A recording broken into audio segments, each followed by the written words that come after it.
Halo, halo, kita lanjutkan lagi hari ini.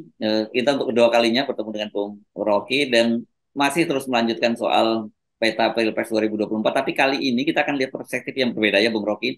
Yang Ya, sebenarnya bolak-balik kita singgung ya, siapapun, meskipun sekarang mereka menyatakan bahwa mereka akan melanjutkan pembangunan Pak Jokowi, melanjutkan proyek-proyek Pak Jokowi, kelihatannya siapapun presiden yang terpilih, apakah itu Prabowo, apakah Ganjar yang mengidentifikasi akan melanjutkan pembangunan Pak Jokowi, apalagi Anies, pasti dipastikan tidak akan bisa melanjutkan program Pak Jokowi ini berkaitan dengan realitas bahwa bunga pembayaran utang kita itu, bunga utangnya saja sudah sampai tembus hampir 500 triliun, Bung Rocky.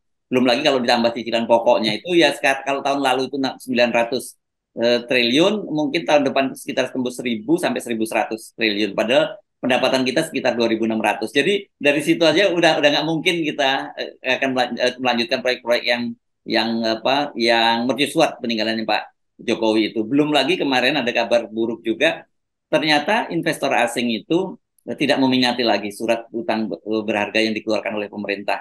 Padahal bunganya cukup tinggi dibandingkan negara-negara lain. Ini masih aman sih, belum ditarik, tapi nggak mau masuk gitu aja para pemegang duit ini untuk membeli surat berharga kita, Bung Rocky.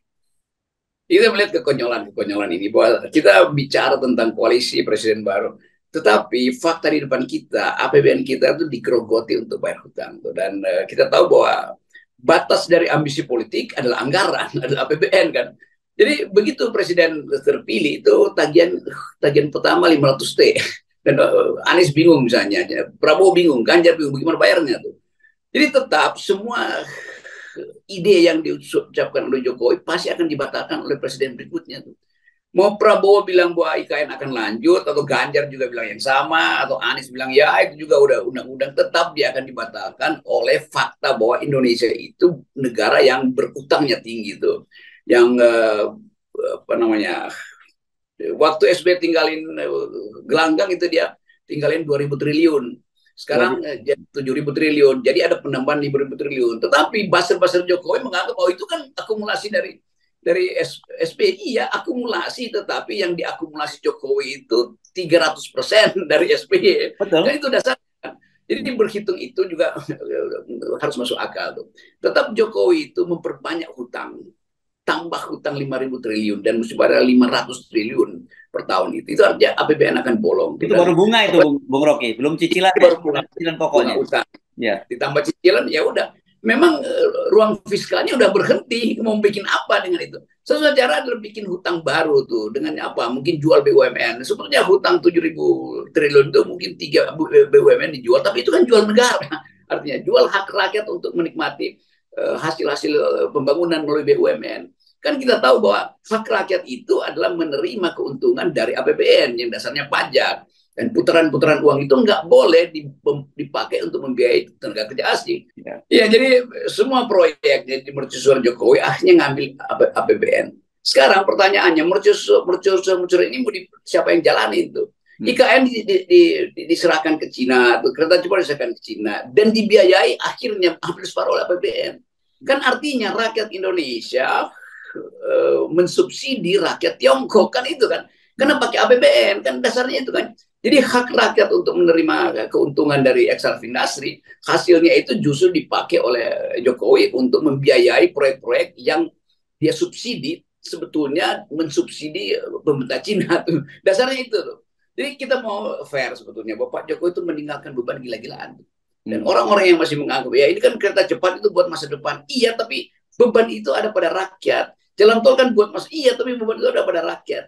Jadi Pak Jokowi atau tim Pak Jokowi nggak pernah menjelaskan bahwa hak rakyat itu adalah diasuh oleh pemerintah, bukan rakyat yang membiayai pemerintah dan pemerintah mensubsidi rakyat asing. Kan itu jalan pikirannya. Dan itu yang sering kali harus kita jadikan agenda dalam perdebatan nanti, perdebatan capres cawapres ini kan, itu Ya, poinnya di situ. saya kira ini mungkin ya kita akhirnya terpaksa mesti menyalahkan lagi lembaga survei gitu yang masih terus menerus kemudian menyatakan bahwa tingkat kepuasan eh, publik terhadap kinerja Pak Jokowi itu sangat tinggi gitu ya. Angkanya gila-gilaan tuh, paling rendah mereka 70 bahkan nyebut sampai 80% gitu. Dan ini kelihatannya juga kemudian menjelaskan mengapa PDIP dan Pak Prabowo juga masih terus berebut ceruk pemilih Pak Jokowi. Padahal kan sebenarnya kalau kita kemarin baca lebih detail, Kompas misalnya menyebutkan yang hanya 18,1% saja pemilih itu mengikuti pilihan Pak Jokowi soal calon presiden ini. Itu yang kita sebut sebagai kejahatan kemanusiaan dari lembaga-lembaga survei itu. Ya, Kenapa? Karena mereka menipu rakyat yang kan susah rakyat mengakses keterangan para ahli itu atau ya. ikuti pembicaraan kita di FNN. Jadi dianggap seolah-olah kereta cepat itu untuk rakyat, jalan tol untuk rakyat segala macam. Nggak pernah dibilang di situ bahwa itu beban pada rakyat. Kan? Sebetulnya begitu. Kenapa juga kita mesti ucapkan ini? Ya dengan segala hormat pada hak rakyat untuk mengetahui, tapi hal-hal yang terlalu rumit sebagai public policy nggak bisa dipahami oleh pemilih kita yang 80% ada tidak lulus SMP. Kan itu dasarnya kan. Jadi pemilih yang sebetulnya hanya menunggu BLT berharap bahwa nanti setelah presiden baru menurut janji Jokowi akan dapat keuntungan lebih besar tuh. Padahal sebetulnya utangnya itu dibuatkan pada pajak rakyat. Jadi lembaga-lembaga survei ini juga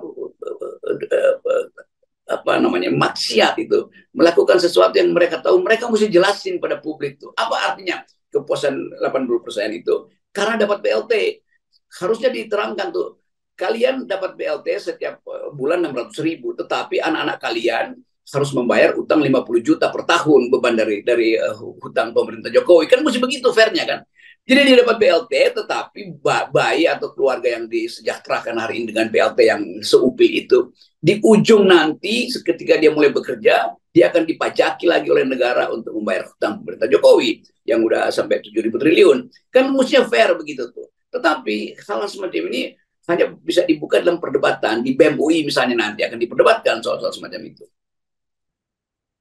Yang saya kira ini bahayanya di situ ya, karena bagaimanapun juga selama ini pemilih kita itu tidak dapat akses yang terbuka transparan seperti itu mengenai siapa sebenarnya para kandidatnya dan selama ini kan itu yang kita sebut selalu munculnya itu dari framing media gitu ya.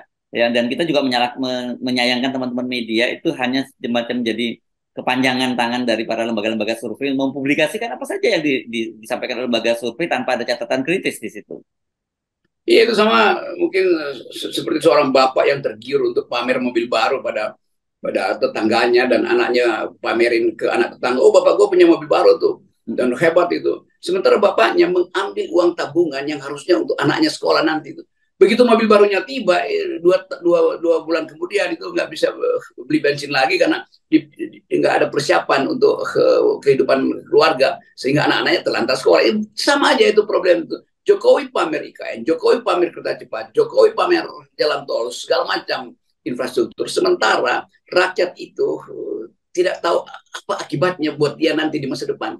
Kan mesti fair dikatakan pameran ini adalah beban buat rakyat. Itu intinya sebetulnya kan. Sama seperti Jokowi marah-marah bahwa apa namanya polusi itu memburukkan kesehatan itu. Padahal dia justru yang mengizinkan batu bara itu dijadikan pembangkit listrik di Jakarta yang sebetulnya udah dilarang batu bara itu menimbulkan polusi itu. Lalu nanti Jokowi bilang, oh kalau itu pakai mobil listrik. Ya iya mobil listrik sama datang dari pembangkit listrik yang pakai batu bara kan intinya begitu kan. Publik nggak bisa ngerti kan itu. Oh mobil listrik itu aman. Iya, itu sama juga tuh nambah beban. Bahkan kalau mobil listrik diganti Jakarta itu PLTU yang ada 7 itu bisa jadi 30 tuh untuk mensuplai listrik di mobil listrik kan. Dan itu artinya polusi bertambah tuh.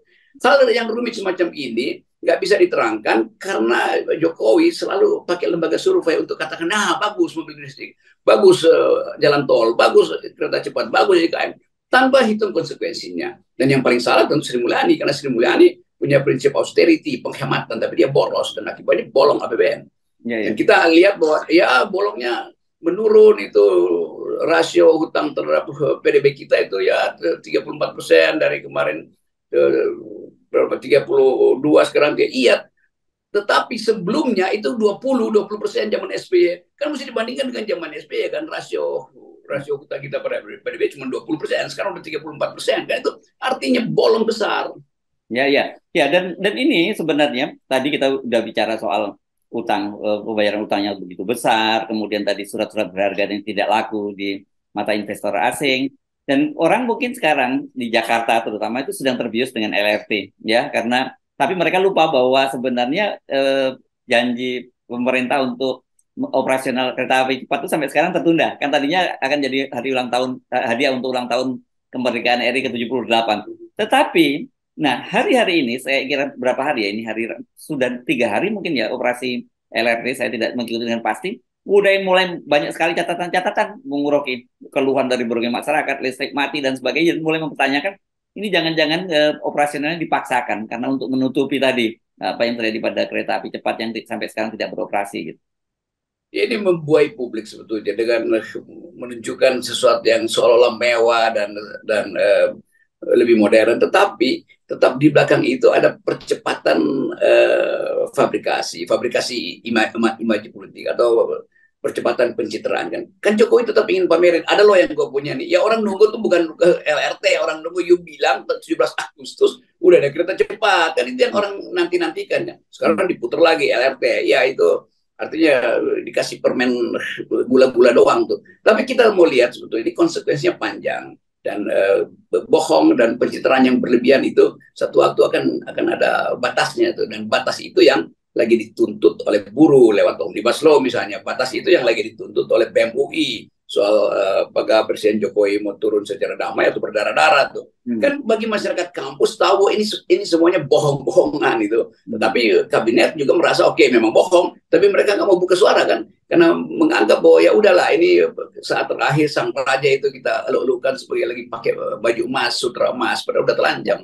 Ya, tapi saya kira kita mulai melihat ada pulihnya ya akal sehat di kalangan kampus. Kemarin sudah dimulai dengan mengundang Anies Baswedan kuliah umum di UI dan dia akan disusul dengan calon presiden yang lain dan juga debat di BEM UI dan saya mendengar teman-teman di KPU sekarang juga sedang merancang untuk semacam juklaknya bagaimana debat kandidat capres di kampus ini. Jadi kalau nanti sudah ada juklaknya dari KPU akan semakin bagus ini, Bung.